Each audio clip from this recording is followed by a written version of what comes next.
My self doctor Buddheshwar Maurya, BMS medico की तरफ से आपका स्वागत है। हम पढ़ाएंगे आपको संस्कृत के पेपर फर्स्ट में आज हम संस्कृत का पहला अध्याय पढ़ाएंगे, जिसमें सबसे पहले है संस्कृत वर्ड परिचय। संस्कृत वर्ड परिचय से आपको समझ में आ रहा है कि संस्कृत के वर्डों के बारे में, जिसमें बताया गया वर्ड मतलब स्वर और व्यंजन। हम मुख से जिन ध्वनियों का उच्चारण करते हैं उन्हें हम अक्षर, वर्ड या अक्षर कहते हैं। ये बेसिकली दो प्रकार के होते हैं, स्वर और व्यंजन। उसके बाद आते हैं डिटेल पे, तो हम चलेंगे कि स्वर किसे कहते हैं और व्यंजन किसे कहते हैं। स्वर में अगर हम आपको बात करेंगे स्वर में, तो स्वयं राजन्ते इति स्वरा, स्वयं राजन्ते इति स्वरा।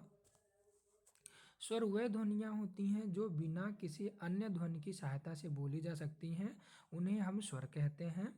अर्थात जिस वर्ड की उत्पत्ति में कोई किसी अन्य वर्ड की सहायता ना लिया जाए उसे हम स्वर कहते हैं। जैसे हम समझाने के लिए एक वर्ड उठाते हैं, जैसे छोटी ई। छोटी ई बोलने पर हमें समझ में आ जाता है कि आसानी से इसे बोल सकते हैं। इसे बोलने के लिए किसी और वर्ड की आवश्यकता नहीं होती है। इसी तरह हम छोटी हो गया, मतलब स्वर के जितने पॉइंट होते हैं उसे हम बोल सकते हैं।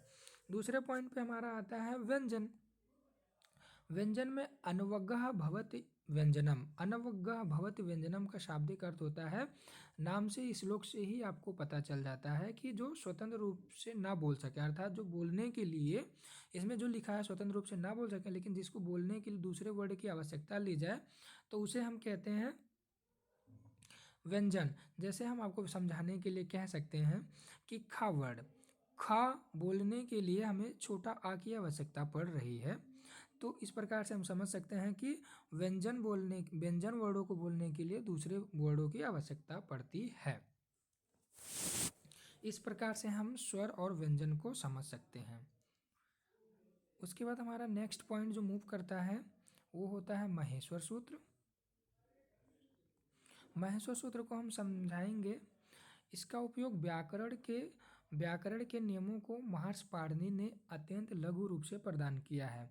अर्थात महेश्वर सूत्र ऐसा माना जाता है कि महेश्वर सूत्र जो होता है वो भगवान शिव के डमरू, ऐसा माना जाता है कि वो भगवान शिव के डमरू से उत्पन्न होता है। इस प्रकार से हम इसको महेश्वर सूत्र को हम 14 महेश्वर सूत्र टोटल हमारे 14 होते हैं, और हम इसका उच्चारण बहुत ही ध्यान से करना होता है, वरना अगर आपका हलंत इसमें छूटता है तो महेश्वर सूत्र में मेन हलंत की भूमिका होती है। अगर आपका हलंत छूटता है तो महेश्वर सूत्र गलत हो जाते हैं। 14 को हम क्रम से लिखेंगे तभी हमारा महेश्वर सूत्र सही होगा। जैसे पहले होते हैं आयुड़, दूसरे पॉइंट पे होते हैं रिलरिक, तीसरे पॉइंट पे होते हैं आयोम, चौथे पॉइंट पे होते हैं आयोच, पाँचवें होते हैं हाय व रट, छठवां होता है लड़, सातवां होता है इम गणनम, आठवां होता है झवय, नौवां होता है गढ़ धस, 10वां होता है जब गढ़ धस। 11वें नंबर पे होते हैं, देखिए खफ छठ ठत चट तव। फिर अगर हमारा 12वें नंबर पे आता है कपय सस सर और हल। यहाँ पे हमारे 8वें नंबर में झभय में इया जो होता है उसके नीचे हलंत छूट गया है, तो हम ये हलंत के रूप में लगा दिए। फिर अगर हम महेश्वर सूत्र को कोई अन्य नामों से पूछ लेता है तो हम उसे कैसे समझेंगे। उसे समझने के लिए यहाँ पे हमारे होते हैं, जैसे कह सकते हैं पर्याय के रूप में, तो एक होता है पाणिनि सूत्र, दूसरा होता है प्रत्याहार सूत्र, तीसरा होता है शिव सूत्र, और चौथा होता है अक्षर सामान्य। इस प्रकार से हम महेश्वर सूत्र को समझ सकते हैं। उसके बाद महेश्वर सूत्र, अगर आपको महेश्वर सूत्र याद रहता है तभी आप प्रत्याहार, इसके आगे जो हमारा नेक्स्ट पॉइंट होगा वो आएगा हमारा प्रत्याहार। आपको यहाँ समझना होता है, आपको हम यहाँ समझा सकते हैं कि अगर आपको 14 के 14 महेश्वर सूत्र क्रम से याद हैं तो आपको प्रत्याहार निकालने में कोई कठिनाई नहीं होगी। और 5 प्रत्याहार प्रत्येक वर्ष पूछे जाते हैं। पाणिनिकृत महेश्वर सूत्र जो होते हैं और व्याकरण के अनुसार पाणिनिकृत के अनुसार अलग अलग आचार्यों ने, जैसे व्याकरण के अनुसार अलग होते हैं और पाणिनिकृत के अनुसार अलग होते हैं। पाणिनिकृत के अनुसार अगर हम कहेंगे तो माहेश्वर सूत्र टोटल होंगे 43, और व्याकरण के अनुसार अगर हम मानेंगे तो वो होते हैं 42। 42 और 43 में हमें समझना है, ठीक। अब जैसे अगर हमें जैसे पूरा याद है, आयुड़, रिलरिक, आयोंग, आयोच, हायवरट, लड़, इमगणनम, झवय, गणधस, खप चटत चटत कपय सससर हल, ये हमें 14 माहेश्वर सूत्र याद हैं। तो जैसे हम कोई भी माहेश्वर सूत्र में प्रत्याहार कैसे निकालते हैं, प्रत्याहार निकालने के लिए प्रत्याहार, जैसे हम एक लेते हैं प्रत्याहार, आपको जो 14 माहेश्वर सूत्र हैं, जैसे आयुड़, आ ई उ औ ड़ा, आयुड़ लिखे। अब यहाँ आयुड़ में अगर हम जैसे अड़, अड़ का एक प्रत्याहार है, और उस ऐसी तरह हम कॉलम बनाएंगे, क्रम, प्रत्याहार, प्रत्याहार बोधक और कुल वर्ड। जैसे अड़ का निकालना है तो प्रत्येक माहेश्वर सूत्र के लास्ट वर्ड जो होते हैं इसको हमें छोड़ देना है, इसको हम छोड़ेंगे, प्रत्येक 14 के 14 माहेश्वर सूत्र के लास्ट वर्ड को छोड़ेंगे। इस प्रकार से जैसे हम उठा लिए, अब अड़, अब देखते हैं आ अड़ा है, तो आ से लेकर अड़ा तक में 4 अक्षर है और प्रत्येक के लास्ट वर्ड छोड़ने हैं, तो ये आ ई उ, इस प्रकार हमारे कुल वर्ड हुए 3 और बोधक वर्ड हुए आ ई उ 3 हुए। तो इस प्रकार से हम छोटा आ छोटी छोटा ऊ से निकाल सकते हैं। अगर हम कोई दूसरा वर्ड लेते हैं, कोई दूसरा प्रत्याहार लेते हैं, तो उसको हम जैसे समझा सकते हैं आपको, अल है, इक है, इच है, इस प्रकार से हम प्रत्याहार को समझा सकते हैं। अगर फिर हम यहाँ बात करते हैं कि अच क्या है, खय क्या है, इस प्रकार से हमारे सारे प्रत्याहार आसानी से निकल सकते हैं। इसमें अगर आपको हम दिखा सकते हैं कि टोटल हमारे 42 और 43 प्रत्याहार कैसे निकले होते हैं। 42 और 43 को समझाने के लिए विभिन्न प्रकार के प्रत्याहार को निकालना ज़रूरी होता है। एग्जाम के पॉइंट ऑफ व्यू से इसमें कुछ हम आपको बता देंगे, उस तरह से हमें टिक करना होता है और प्रत्याहार आसानी से निकल जाता है। जैसे अगर हम किसी छोटे से छोटे चीज़ को समझाते हैं तो उसमें अलग अलग वर्ड होते हैं, तो उसको हम समझाने के लिए हमें किसी अलग पॉइंट की ज़रूरत नहीं होती है। इस प्रकार से हम बस का भी निकाल सकते हैं, इसमें बस का निकालें या मैं का भी निकाल सकते हैं। मैं इधर लिखा है, यम लिखा है, यड़ लिखा है, कुछ भी निकालना हो उस एक ही फार्मूले से सारे प्रत्याहार सूत्र आपके निकल जाएंगे। इस प्रकार ये 42 प्रत्याहार निकलेंगे। अब आगे पॉइंट बढ़ाने से पहले हमने 3 पॉइंट कर दिया, एक समझा है कि वर्ड क्या होते हैं, वर्ड के भेद कितने होते हैं। दूसरे पॉइंट पे हमारा आता है माहेश्वर सूत्र और तीसरे पॉइंट पे आता है हमारा प्रत्याहार सूत्र। अब आगे की चलते हैं, तो हम आगे अगर हम चलते हैं तो क्या कहेंगे, आगे उच्चारण स्थान हमारा आता है। उच्चारण स्थान को समझाने के लिए हम उच्चारण स्थान नाम से ही स्पष्ट होता है कि जिस स्थान से जिस वर्णों की उत्पत्ति हो, जैसे मुख के जिस अवयव से जिस वर्ण का उच्चारण होता है वही उसका उच्चारण स्थान होता है। अब उच्चारण स्थान मतलब चाहे छोटा हो चाहे छोटी छोटा बड़ा हो, कुछ भी अगर हमें बोलना है स्वर या व्यंजन में से, तो हमें उसे समझना पड़ेगा कि कहाँ से कौन सा वर्णों की उत्पत्ति होती है। इसका उल्लेख अष्टाध्यायी अध्याय में तो नहीं किया गया है, परंतु पाणिनीय शिक्षा में अवश्य बताया गया है। इसमें बेसिकली जो इम्पोर्टेंट होते हैं वो 8 बताए हैं और अलग अलग आचार्यों ने 2-3 एक्स्ट्रा मान लिए हैं, तो उसको हम क्रम से पढ़ेंगे। पहले पॉइंट होते हैं हमारे, देखिए 8 होते हैं हमारे, उरह, कंठ, उरा होता है, कंठ होता है, तालु होता है, मूर्धा होता है, दंत होता है, ओष्ठ होता है, नासिका होता है और जिह्वा होता है। हम इसमें आपको पहले ही बता देंगे, उरा नाम से ही स्पष्ट, उरा प्रदेश में अर्थात यहाँ उरा से लिया गया है हृदय, जिसकी उत्पत्ति हृदय से होती हो। अब यहाँ हम समझाएंगे कि पहला होता है कि कंठ, पहला हेडिंग कंठ होगा, उसका सूत्र जो होता है अकुह विसर्जनीय नाम कंठा, अर्थात कंठ से किन किन वर्णों की उत्पत्ति होती है, छोटा बड़ा, कु का खा गा घा अंग और हा और विसर्ग, इन 8 वर्णों की उत्पत्ति कंठ से होती है। कंठ से माना गया है। दूसरे नंबर पे आता है हमारा तालु, अर्थात फिर ऊपर जैसे हमने बताया कि तालु है, ये हेडिंग हो गया उच्चारण स्थान का तीसरा पॉइंट, और ईचु यशानाम तालु इसका सूत्र होता है। अर्थात तालु से जिन वर्डों की उत्पत्ति होती है, तालु, छोटी ई, बड़ी ई, चा, छा, जा, झा, इया, या, शा, इन, यहाँ से भी 8 वर्ड की उत्पत्ति होती है।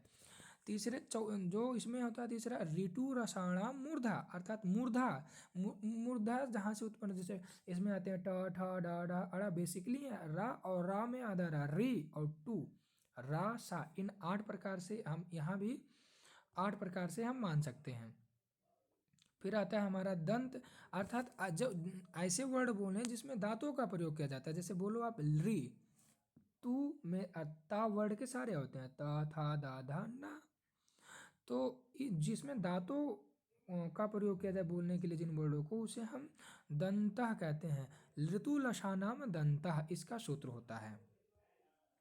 फिर आगे चलते हैं ओष्ठ, जिन वर्डों को बोलने में ओठों का प्रयोग किया जाए, जैसे उपु पद्माननियानम, छोटा ऊ अर्थात ओष्ठ का प्रयोग किया गया है, बड़ा ऊ, पू, पापा, बाबा, माँ, उप ध्यानम, इन 8 वर्डों का उच्चारण स्थान होता है। फिर अगर हम आगे चलते हैं तो हमारा आता है नासिका, अर्थात नाक से जिन वर्डों की उत्पत्ति की जाए, इम गणनम का उच्चारण स्थान नासिका भी होता है, तो उन्हें हम ये कहते हैं। फिर इसमें हम विशेष को नहीं समझ सकते क्योंकि ये अलग है, हमें एग्जाम के पॉइंट ऑफ व्यू से एनसीआईएम के अकॉर्डिंग ये इतना सफिशियंट है, विशेष को आपको समझने की ज़रूरत नहीं। अगर आप समझना चाहते हैं तो बेसिकली इसमें पीजी लेवल का बताया गया है। फिर आपको आता है कि अब कुछ ऐसे वर्ड आते हैं बोलने में कठिनाई होती है, जिसमें कंठ और तालु दोनों मिलकर बने होते हैं, उसे हम कंठ तालु। ए दैतो इसमें बेसिकली क्या आता है, ए और आय 2 आते हैं। फिर आता है हमारा ओ दौतो कंठोष्टम, अर्थात जिसमें कंठ और ओठ दोनों मिलकर बोले जाते हैं, उसे ओ दैतो कहते हैं। इसमें ओ और औ ये बेसिकली 2 वर्ड आते हैं, इसमें ओ और औ बेसिकली 2 वर्ड आते हैं। फिर हम करते हैं कि जिसमें दांत और ओष्ठ दोनों मिलकर बने होते हैं, तो उसे हम दंतोष्ठ कहते हैं। दांत और ओठ, दांत को और ओठ को एक साथ मिलाकर जिस वर्ड को वाह, दांत और वाह, तो इसे दंतोष्ठ कहते हैं। फिर बात करते हैं कि हम जिह्वा मूलम, कि जिह्वा की मूल से कौन सा वर्ड बोलते हैं, तो उसे जिह्वा का मूल भाग होता है, तो उसे जिह्वा मूल भाग कहते हैं। फिर इसमें अगर हम समझते हैं कि नासिका अनुस्वार, तो जिसमें नासिका इस प्रकार से जो बोलते हैं नासिका के ऊपर अनुस्वार लग जाता है। अगर ये पॉइंट हमें कहीं मिलता है तो हम समझ जाएंगे कि अनुस्वार वर्ड ये होता है। ये आपको बेसिकली संधि में और देखने को मिलेगा। फिर अगर आप फिर उसी चीज़ को हम यहाँ बेसिकली तालुका के माध्यम से समझाएं कि कंठ में कौन से वर्ड आते हैं, और तालु में कौन से वर्ड आते हैं, मूर्धा में कौन से वर्ड आते हैं, दंत में कौन से वर्ड आते हैं, ओष्ठ में कौन से वर्ड आते हैं, नासिका में कौन से वर्ड आते हैं, कंठ तालु में कौन से वर्ड आते हैं, और उसके बाद हम बात करेंगे यहाँ फिर दंत ओष्ठ में कौन से वर्ड आते हैं। नासिका केवल अनुस्वार, देखो ऊपर भी हमने बताया कि नासिका में अनुस्वार आते हैं। फिर अगर हम बात करेंगे इस प्रकार से हम यहाँ क्या हमने बताया ऊपर, देखो यहाँ हमें वर्डों के उच्चारण स्थान समझने को मिला। टोटल हमें कितने मिले देखने को, ये हमें 8 मिले। इस प्रकार से आप नीचे जा सकते हैं, यहाँ पे हमारा उच्चारण स्थान समाप्त होता है, और उच्चारण स्थान से मिलता जुलता आगे हम बताते हैं, जिसे हम कहते हैं चेष्टा, अर्थात इसको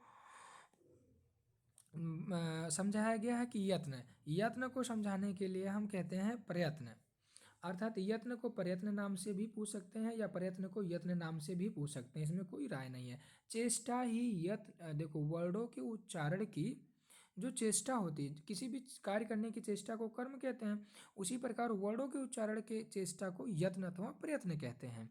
यत्न के बेसिकली 2 भेद होते हैं, कौन कौन से, आभ्यंतर और बाह्य। आभ्यंतर और बाह्य, अब अभियांतर में हम बेसिकली क्या बोलेंगे कि अभियांतर भी 5 प्रकार के होते हैं। इसमें आभ्यंतर के पुनः 5 और बाह्य के पुनः 11 होते हैं। स्टार्ट करते हैं आभ्यंतर से।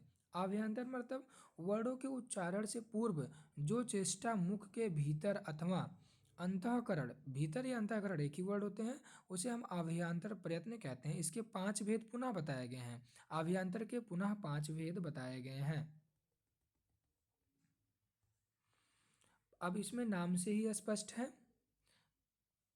ये पांचों नाम है स्पष्ट, नंबर 1, नंबर 2 ईशत स्पष्ट, नंबर 3 ईशत विवृत, नंबर 4 विवृत और नंबर 5 संवृत। ये हमारे 5 होते हैं, संवृत होते हैं। अब यहाँ भी हम पहला लिखेंगे स्पृष्ट। अब स्पृष्ट में क्या बताया गया है कि या तो आप श्लोक के माध्यम से पांचों को रट लीजिए। स्पृष्टे स्पृष्टे उद्वृत्ते संवृत्त वेदात, ठीक है। उसके बाद हमके पहला पॉइंट आता है हमारा स्पृष्ट।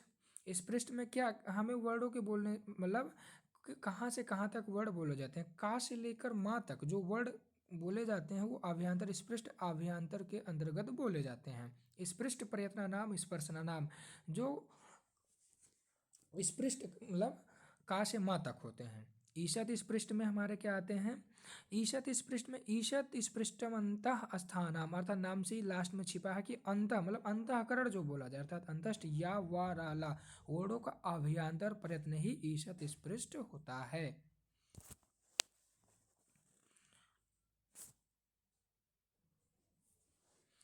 अब यहाँ दूसरे पॉइंट पे हमारा होता है ईशत स्पृष्ट।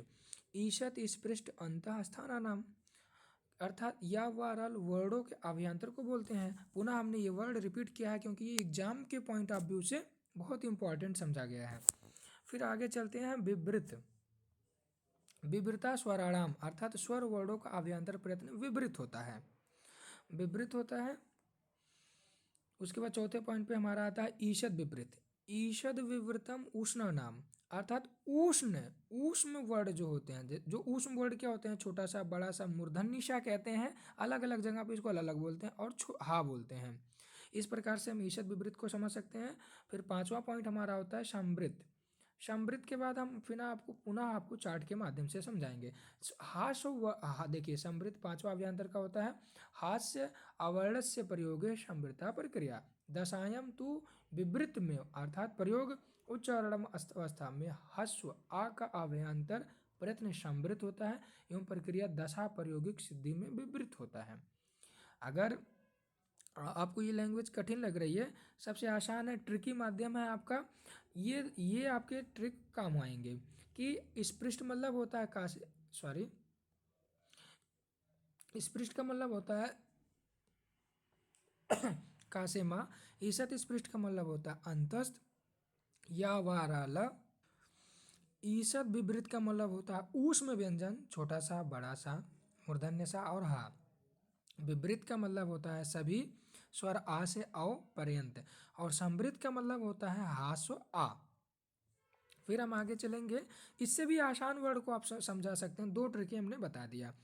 इस स्पृष्ट का मतलब होता है छूना, ईशद स्पृष्ट का मतलब होता है कम छूना, और विवृत का मतलब होता है कम खुलना। ईशद विवृत का मतलब होता है खोलना स्वरों का। समृद्ध का मतलब होता है इतना कम ढका हुआ। अब यहाँ से हम आगे चलते हैं। अभी तक अंतः प्रयत्न हमने बताया, अब बाह्य प्रयत्न।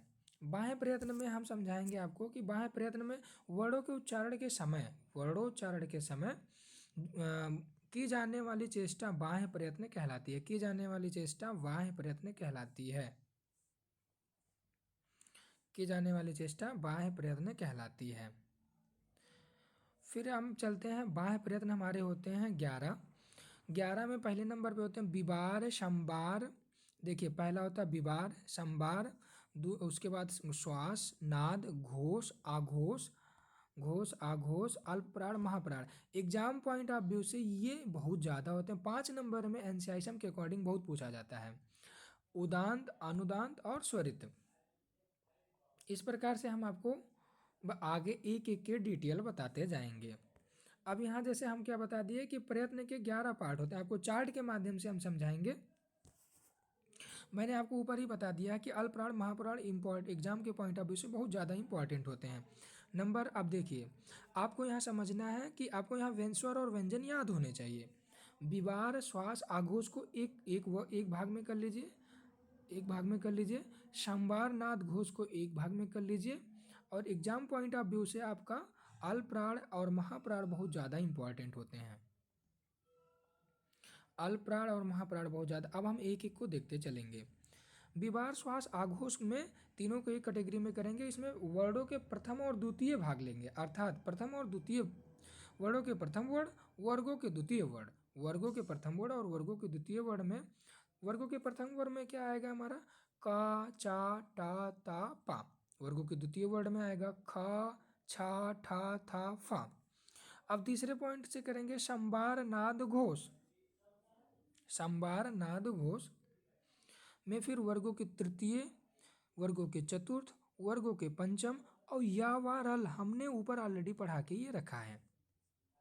फिर यहाँ बात करते हैं गा।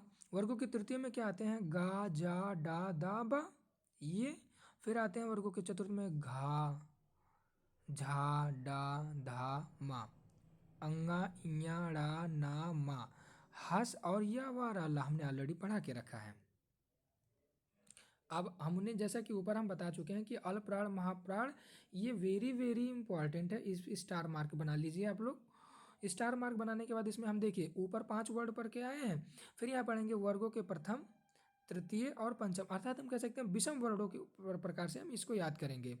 फिर वर्गों के प्रथम में हमने ऑलरेडी बताया है, तृतीय और पंचम में ऑलरेडी ये बता के रखा है। और फिर इसमें यड़ प्रत्याहार जोड़ना है। और महाप्राण में आपको ध्यान देना है ये सल प्रत्याहार जोड़ना है। अगर एमसीक्यू की इंपॉर्टेंट से ये बहुत ज़्यादा पूछता है। फिर बात करते हैं उदांत अनुदांत और स्वरित। सभी स्वर आ, बड़ा आ, ई, उ अर्थात सभी प्रकार के स्वर इसमें आ गए। तो इस प्रकार से हमारे अल्पप्राण महाप्राण बाह्य प्रयत्न जो होते हैं यहाँ से आपको चार्ट के माध्यम से मिल जाएगा कि विवार श्वास आघोष एक माध्यम में करना है, संवार नाद घोष एक में करना है, अल्पप्राण महाप्राण एक में करना है, अल्पप्राण अलग करना है, महाप्राण अलग करना है। फिर आते हैं उदांत अनुदांत और स्वरित, ये अलग करने हैं।